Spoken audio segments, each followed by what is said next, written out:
Zamani sisi nilishawaambia wale ambao wamepata bahati ya kuonana na mimi baba yangu ni Msabato. Amina. Na usabato sisi huko nyumbani kwetu. Nikamwambia hapa Pastor Msambwa kwamba yeye alikuwa kule Musoma, watu wengi walikuwa wanajua yeye ni mtu wa Musoma. Kwa sababu mimi babu yangu mzaa mamangu anaitwa Msambwa Masegenya. Kwa hiyo usabato huko nyumbani kwangu kwetu, na pia kwetu sisi tuna mapasta. Kwa tutaendelea kulitafakari. Bwana Yesu asifiwe. Amina. Bwana ni mwema wakati wote. Bwana ni mwema. Nitaongea kwa ufupi ili kutoa nafasi ya ibada ili neno la Mungu liweze kuendelea. Taifa letu linapita katika majaribu makubwa. Kama taifa tunapita kwenye majaribu ya umoja wetu. Tunapita kwenye majaribu ya undugu wetu. Tunapita kwenye majaribu ya imani yetu. Na kila mmoja ambaye amekuwa na nyongo yake anatumia nafasi tunayopitia leo kama nchi, kama taifa, kutugawanya, kutugombanisha, kutufitinisha na kila aina ya maneno, ili mradi adui amepata nafasi ya kuzungumza. Na sasa maneno hayo tunaanza kuyarudia sana, yanaanza kuzoeleka kwenye masikio yetu. Ni nafasi nzuri sana kwa kanisa, kwa viongozi wa dini,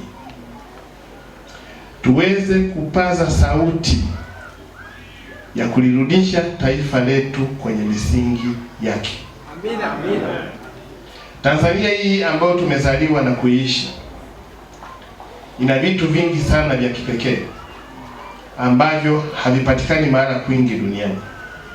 Sisi katika umoja na makabila yetu zaidi ya 120 na mtawanyiko wa madhehebu tulionayo, bado hatuna ukoo wa dhehebu moja. Bado hatuna ukoo wa kabila moja. Ndio maana utakutana na mimi nazaliwa kwenye familia ambayo baba ni Mkatoliki, baba ni Msabato, mama ni Mkatoliki. Ukienda kwenye familia yangu utakuta Uislamu upo. Ukienda kwenye familia yangu utakuta urokole upo. Ukienda kwenye familia yangu utakuta kila aina ya dhehebu lipo. Ndio namna ambavyo Mungu ametupa katika taifa letu. Tunapoanza kuona mahubiri, wanapoanza kuibuka watu ambao mimi naamini kwamba shetani anawatumia ili kuweza kupaza sauti za kutugombanisha, za kutugonganisha na za kutufarakanisha, lazima sauti zinazopaza kuhusu umoja wetu kama taifa, kama jamii, zisikike na tuzipe nafasi. Nchi yetu kila wakati ambao tumekuwa na mitihani, madhehebu ya dini yamesimama na kupata sauti. Tulipopata changamoto ya albino kuweza kuondoa viongo vyao katika imani za kishirikina, hata sauti za makanisa na misikiti zilizungumza kukemea kwamba hilo jambo hapana. Taifa letu limekuwa na kauli za pamoja pale ambapo tumepita kwenye mitikisiko yetu. Niliombe kanisa na viongozi wa dini turudi kwenye msingi wetu huo. Basi kwa pamoja sisi kama viongozi wa dini tushikamane na viongozi wa makundi yote katika kupaza sauti ya umoja wetu. Tushikamane na viongozi wa makundi yote kupaza sauti ya amani ya nchi yetu.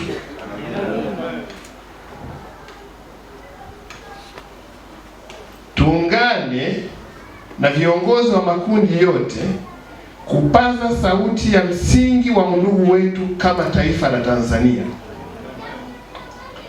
Na kama ambavyo maandiko matakatifu yanazungumza, haki huinua taifa. tuungane na makundi yote ya viongozi kuipaza sauti ya haki, tukiamini kwamba itainua taifa letu. Tuipaze sauti ya amani, sauti ya umoja, sauti ya undugu wetu sisi kama taifa. Sisi kama taifa lazima tusimame kwenye misingi yetu. Msingi unapotikiswa lazima wote turudi kwa pamoja. Tunautikisaje msingi? Waumini tuko hapa, tunajua mwaka 2026 tuna net event, si ndio? Leo watu hawafikirii kuhusu kwenda kwenye mapumziko ya mwisho wa mwaka. Watu hawafikirii kuhusu shughuli gani watafanya Disemba. Watu hawafikirii kuhusu sherehe za mwaka mpya wala sherehe za Christmas. Watu wanafikiria kuhusu tarehe 9 kutatokea nini. Hiyo inakupa tafsiri pale ambapo tutachezea amani. Hatutakaa mkanisani tukafikiria net event. Kama kauli tunazoziona leo zikienda kwenye wiki ya net event, tutajadiliana hapa tuyairishe. Itakapoenda kwenye wakati tunaofanya makambi, tutajadiliana hapa tuyairishe. Amani sio bidhaa inauzwa dukani. Amani hauendi kuibageni nipunguzie. Tukiipoteza amani, maana yake ni kwamba mipango yote haiwezekani. Hata tungeambiwa kwamba tarehe 6 kutakuwa na jambo hilo, leo hapa tungepata watu wachache sana kanisani, na pengine viongozi wa kanisa ili wafungue wangehitaji ushauri wa kiserikali, tufungue kanisa tusifungue. Kwa mnaweza mkaona namna ambavyo tukitikisa misingi hatuna taifa.